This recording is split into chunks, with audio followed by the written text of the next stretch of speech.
Okay, तो हम तो स्टार्ट करते हैं यार, अभी जिसको आना होगा वो आ जाएगा। तो अब तक हम लोग ने बहुत सारी चीज़ें देखी, टैग्स क्या होते हैं और एट्रीब्यूट क्या होते हैं, ये दो चीज़ मेन देखी।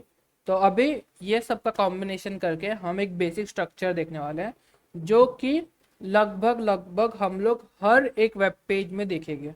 ये जो स्ट्रक्चर है वो लगभग 90% ऑफ द वेब पेज में होगा। 100% ही समझ लो, लाइक 90 इसीलिए क्योंकि अगर वो पीएचपी में कोड होता है तो वो थोड़ा सा सिंटेक्स अलग हो जाता है, लेकिन ये जो सिंटेक्स हम देख रहे हैं ये सब जगह यूज होगा। अभी यहाँ पे ये कोड देख सकते हो, सबसे पहले जो लाइन लिखा हुआ है that is doctype H T M L. तो doctype H T M L ये एक पहले सबसे पहले हम लोग लिखते ही लिखते हैं, अगर नहीं लिखते फिर भी चल जाता है कोड। जरूरी नहीं है कि हम लोग डॉक टाइप लिखे, बट अगर हम लोग ने doctype H T M L लिखा है तो वो ब्राउजर को बताता है कि हमारा जो कोड है वो H T M L 5 version में है। अगर ये नहीं डाला तो बाय डिफॉल्ट वो H T M L 4 version लेगा, और एच टी एम एल 4 में बहुत सारे बग्स हैं जो कि एच टी एम एल 5 में सॉल्व कर दिए थे। And for your kind information, जो एच टी एम एल 5 है वो आई थी 2008 में। तो आज 5.2 चल रहा है अगर करेंटली देखा जाए तो, लेकिन H T M L 5 stable version for H T M L. तो ये चीज़ है इसमें। फिर हम लोग just doctype H T M L लिखने के बाद लिखते हैं एच टी एम एल। तो एच टी एम एल लिखते हैं, एच टी एम एल एक कंटेनर टैग है। हम लोग ने टैग के टाइप्स देखे थे लास्ट टाइम। तो कंटेनर टैग है, कंटेनर टैग है यानी कि उसका एक क्लोजिंग टैग भी होगा। जैसा कि यहाँ पे देख सकते हो एच टी एम एल यहाँ पे स्टार्ट हो रहा है एंड एकदम एंड में जाके ये H T M L end हो रहा है। अभी क्वेश्चन आता है कि यार doctype H T M L को क्यों हम लोग ने नहीं किया। तो वो एक एम्प्टी टैग है, वो सिर्फ हम लोग बता रहे हैं कि हमारा ये जो कोड है ये एच टी एम एल 5 में लिखा हुआ है, बस इतना ही बताना है। तो इसके लिए हम लोग को कोई कंटेनर टैग लेने की ज़रूरत नहीं है। तो हम लोग का एच टी एम एल, सबसे पहले हम लोग एच टी एम एल इसीलिए लिखते हैं कि हम लोग ब्राउजर को बता रहे हैं कि हमारा जो एच टी एम एल का कोड है वो इस कोड के बीच में होगा। जैसे कि यहाँ पे हम लोग देख रहे हैं एच टी एम एल को हम लोग रूट एलिमेंट भी बोलते हैं, क्योंकि सबसे पहला जो एलिमेंट होता है पूरे H T M L document के अंदर that is H T M L tag. सबसे पहला टैग यही होता है। इसके बाद हमारे एच टी एम एल के दो चाइल्ड आते हैं जनरली, इसके अलावा कोई चाइल्ड नहीं होता, जो कि है हेड टैग और बॉडी टैग। यही दो होते हैं जो हम लोग मेनली यूज करते हैं। इसके अलावा कोई टैग अगर बोले कि भाई हमारे पास ये टैग भी होता है तो वो बात मत मानना, क्यों करके सिर्फ और सिर्फ यही दो टैग होते हैं जो हम लोग यूज करते हैं एच टी एम एल के अंदर। हेड टैग होता है और बॉडी टैग होता है। हेड यानी कि अभी अगर ऑब्वियसली बात है, नाम ही बता रहे, हेड यानी कि अपना सर। तो जो हेड टैग के अंदर चीजें लिखी रहती है ना, वो जनरली हमें दिखती नहीं है। हेड टैग के अंदर हम लोग इंफॉर्मेशन रखते हैं पेज के बारे में। अभी कुछ चीजें मैं बोलूंगा वो इतना मतलब बोलते हैं ना, दिमाग में लेके मत बैठ जाना कि क्या बोल दिया मैंने। हम लोग जैसे जैसे आगे जाएंगे ना तो समझ में आएगा। तो हेड टैग के अंदर हम लोग का पेज का कंटेंट डाल सकते हैं, उसको हम लोग मेटा डेटा बोलते हैं। तो मैं बता रहा कि मेरा वेब पेज जो है उसके उसके अंदर कंटेंट किस रिलेटेड है। जैसे कि अगर मान लो कि मेरे एयरबीएनबी की वेबसाइट है, तो एयरबीएनबी की वेबसाइट में हेडर्स के अंदर मेटा के अंदर डाल के रखा होगा कि बुकिंग, होटल बुकिंग वेबसाइट, तो ऐसा कुछ डाल के रखा होगा। तो हेड के अंदर हम लोग इस तरीके के इंफॉर्मेशन लिखते हैं। प्लस हम लोग सी एस एस को भी लिंक करते हैं हेड टैग के अंदर ही। सी एस एस क्या होता है हम लोग ने ऑलरेडी बात कर चुके हैं, जो हम लोग स्टाइलिंग वगैरह करते हैं तो इसीलिए। तो हम लोग का एक चीज़ आती है जब हम लोग सी एस एस स्टार्ट करेंगे तभी पढ़ेंगे, बट हम लोग सी एस एस को भी लिंक इसी के अंदर करते हैं। इसके अलावा हमारे पास एक फैव आइकन होता है ऊपर टाइटल के ऊपर, मैं आपको बताता हूँ कहाँ होता है, बट एक फैव आइकन होता है वो भी हम लोग हेड टैग के अंदर ही डालते हैं। फिर बात करते हैं बॉडी टैग के अंदर। अभी जो भी तुम स्क्रीन पे देखते हो, अगर मैंने google.com डाला तो जो भी आपको गूगल का इमेज दिख रहा है, नेविगेशन दिख रहा है, वो सारी चीज बॉडी टैग के अंदर आएगी। जितने एलिमेंट हमें स्क्रीन पे दिखते हैं वो सारा का सारा बॉडी टैग के अंदर होता है। एंड यहाँ पे हेड टैग के अंदर एक टाइटल टैग डालते हैं। आपने देखा होगा जनरली हमारे पास एक ऊपर टाइटल होता है। तो यहाँ पे अगर मैं दिखाऊँ तो यहाँ पे देख रहे हो ऊपर एक डॉक्यूमेंट करके लिखा हुआ है। सो वो जो है वो टाइटल होता है, प्लस इसमें एक इमेज भी होती है। ये डॉक्यूमेंट लिखा रहता है उसके जस्ट लेफ्ट साइड पे, अभी पता नहीं इसमें क्यों नहीं दिखाया, बट उसमें एक इमेज भी होता है। तो उसको हम लोग बोलते हैं फैव आइकन। एंड अभी जैसा कि इस कोड में देख रहे हो यहाँ पे ये दिस इस पैराग्राफ लिखा हुआ है, ये हमें यहाँ पे दिख रहा है। टैग्स जनरली हमारे पेज पे नहीं दिखते। टैग्स हमारी बोलते हैं ना एक सहूलियत के लिए बोल सकते हैं कि हम लोग इसके अंदर कुछ लिख रहे हैं तो टैग टैग ऐसे ही नहीं दिखेगा। अगर मैंने बॉडी लिखा है तो बॉडी टैग नहीं दिखेगा, उसके अंदर का कंटेंट दिखेगा। टैग्स कभी भी नहीं दिखते, कंटेंट दिखता है। टैग से चीजें स्ट्रक्चर होती है। किसी को कोई डाउट है यहाँ तक? नहीं भाई, मेरे को नहीं है। Okay, anyone else? No. Okay, and यहाँ पे जैसा कि मैंने बताया कि ये हमारा बॉडी टैग के अंदर जितना भी चीज़ें होगी वो यहाँ पे होगी। तो एक फ्लो चार्ट हम लोग जनरली बनाते हैं। अगर कोई बोले कि भाई एक फ्लो चार्ट बना दो कि एक HTML का एक फ्लो चार्ट बनाना है, तो जनरली ऐसे बनता है। सबसे पहले एक HTML आएगा। हम लोग डॉक टाइप HTML इसीलिए नहीं लेते क्यों करके सिर्फ हम लोग पॉइंट आउट करेंगे कौन सा वर्जन है। तो फ्लो चार्ट में डॉक टाइप HTML नहीं लेना है, वो एक तरीके से बोल सकते हैं HTML का ही भाई हो गया। तो यहाँ पे HTML है, समझ लो एक बोलता है ना एक आपका फैमिली ट्री होता है। तो फैमिली में जो सबसे ऊपर जो रहता है वो जो भी बोल सकते हैं आपके परदादा, जो भी एक एंसिस्टर्स है, तो उसके दो चाइल्ड थे, हेड और बॉडी। फिर उसके अंदर हम लोग टाइटल लेते हैं, मेटा, लाइक क्या लिखा हुआ है वो मत देखो, लेकिन उसके अंदर और भी टैग्स आते हैं।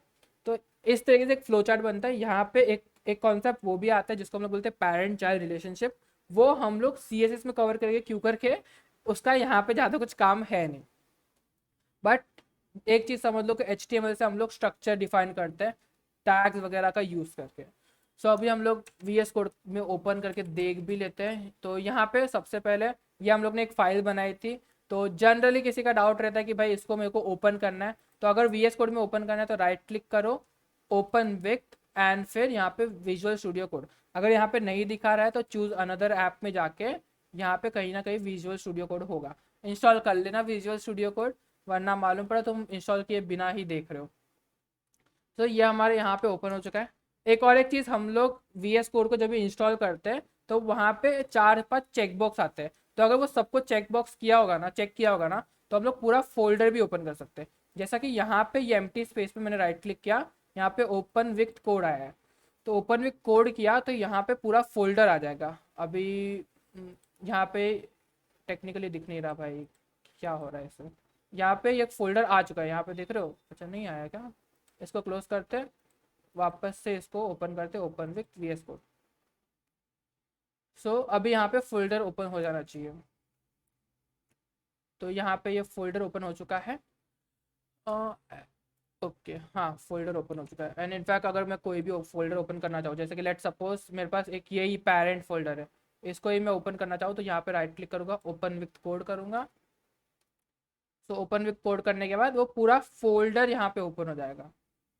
आई होप इतना समझ में आ रहा होगा। ये देख लो D का है तो पूरा का पूरा सारा फोल्डर ओपन हो चुका है। सो इस तरीके से हम लोग फोल्डर ओपन कर सकते हैं। एंड इनफैक्ट अगर नहीं आता है, ऐसा कुछ समझ नहीं आ रहा, तो डायरेक्टली VS कोड खोलो एंड फिर यहाँ पे वो फाइल ओपन करना है तो Ctrl O करो। एंड फिर जहाँ पे भी, जैसे कि अभी D ड्राइव में है, तो D ड्राइव में मैंने एक HTML करके फोल्डर बनाया, इसमें ये फाइल को मैं ओपन कर सकता हूँ। सिमिलरली अगर फोल्डर ओपन करना है तो यहाँ पे फाइल में जाओ एंड ओपन फोल्डर का ऑप्शन है, Ctrl K Ctrl O करके, तो इसमें जाओ एंड वो फोल्डर ओपन कर लो। तो इस तरीके से फोल्डर भी ओपन हो जाता है। सो ये कुछ और डाउट है यहाँ पे कि फोल्डर कैसे क्या ओपन करना है, क्यों करना है, कुछ भी? नो। Okay, no. सो अभी हम लोग यहाँ पे एक बेसिक सा HTML का डॉक्यूमेंट का बोलते हैं ना स्ट्रक्चर लिख लेते हैं, जो हम लोग ने अभी अभी देखा था।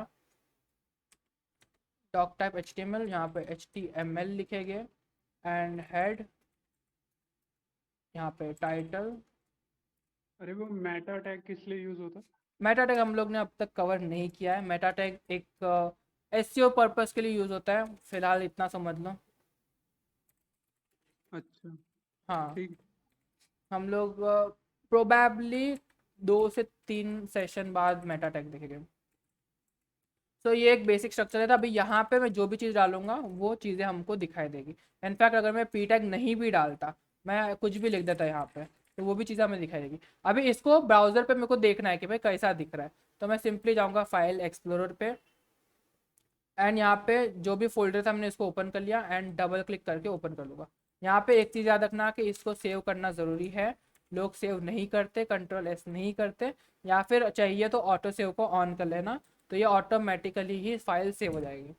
एंड लेट सपोज मैंने यहाँ पे ये डाला है एंड इसको फिलहाल के लिए मैं हटा देता हूँ एंड पी टैग डाल के दिस इज पैराग्राफ। सो मैंने यहाँ पे चेंज कर दिया है, ये सेव भी हो चुका है। अगर नहीं पहचान करना है कि सेव हुआ है कि नहीं, तो आप सिंपली यहाँ पे करो, कुछ भी डाल दिया मैंने, तो यहाँ पे देख रहे हो ये सर्कल दिख रहा है ऊपर। तो अगर ये सर्कल दिख रहा है यानी कि फाइल सेव नहीं है। मैं अभी कंट्रोल एस करूँगा तो ये सर्कल दिख रहा है, वो चला जाएगा, चला गया, यानी कि फाइल सेव हो चुकी है। एंड इनफैक्ट यहाँ पे ऊपर भी एक आता है डॉट करके, तो वो चीज़ देख लेना कि हमारी फाइल सेव हुई है कि नहीं। तो मैं इधर जाता, इसको रिफ्रेश करता, तो सिंपली ये आ गया। अभी इसमें और भी चीज़ें होती है, जैसे कि हम लोग कुछ एक्सटेंशंस वगैरह का इंस्टॉल कर सकते हैं। जैसे कि एक एक्सटेंशन जो मैंने बहुत यूज़ किया है, that is auto rename tag. Auto rename करते हैं, ये रहा ऑटो रीनेम टैग। तो ये क्या करता है ना, अभी लेट सपोज मैंने यहाँ पे पी लिखा हुआ है, मैं इसको मैं कुछ और डाल देता, तो यहाँ पे ये यहाँ पे भी चेंज हो जाएगा एंड ये एंड में भी चेंज हो जाएगा। तो ये एक बेनिफिट होता है इसका। फिलहाल के लिए ये सब करने की ज़रूरत नहीं है कि भाई मैंने क्या किया है, बट जस्ट एक चीज़ बता रहा कि ये चीज़ थी। एंड इसके अलावा जैसे कि अभी यहाँ पे अगर मैं कोई चेंज करूँ, तो मैं कंट्रोल एस करूँगा, फिर ब्राउज़र पे जाऊँगा, फिर रिफ़्रेश करूँगा, तो उसके बाद ये चेंजेस दिखाएगा। लेट सपोज मैंने यहाँ पे कुछ डाल दिया एंड यहाँ पे गया एंड फिर रिफ़्रेश किया, तो मैंने सेव नहीं किया, तो यहाँ पे रिफ़्रेश किया, तो मेरे को ये बोलते ना बार बार रिफ़्रेश करना पड़ रहा है। तो एक एक्सटेंशन आता है जिसको हम लोग बोलते हैं लाइव सर्वर करके। तो लाइव सर्वर पे जाओगे तो यहाँ पे एक ये इस तरीके का आइकन दिखेगा, तो यहाँ पे आना है, फिर जैसे उसको इंस्टॉल करके एनेबल कर लेना। ऑफकोर्स वो बाय डिफ़ॉल्ट एनेबल हो जाएगा, इंस्टॉल कर लेना। तो यहाँ पे एक ऑप्शन आ जाएगा ओपन विथ लाइव सर्वर। तो जैसे ही मैं इसके ऊपर क्लिक करूँगा तो हमें ये जो चीज़ है लाइव चेंज होती हुई दिखेगी। लेट सपोज यहाँ पे अभी ये दिख रहा है, अगर मैं यहाँ पे और एक पी टैग डाल दूँ, यहाँ पे मैं कुछ भी ऐसा रैंडम सा टेक्स्ट डाल दूँ, अभी मैंने सेव नहीं किया, मैंने जैसे ही सेव किया ये यहाँ पे आके ऑटोमेटिकली आ गया, मेरे को कोई चीज़ करनी नहीं पड़ी, मैंने इधर गया सेव किया और वहाँ पे चेंज हो गया। तो ये दो एक्सटेंशन जो बहुत ज़्यादा मैं यूज़ करता पर्सनली, तो कर लेना अगर चाहिए तो। नहीं, अगर नहीं करना है तो आप डायरेक्टली यहाँ से भी इसको डबल क्लिक करके ओपन कर सकते हो। सो या this is it for today's session.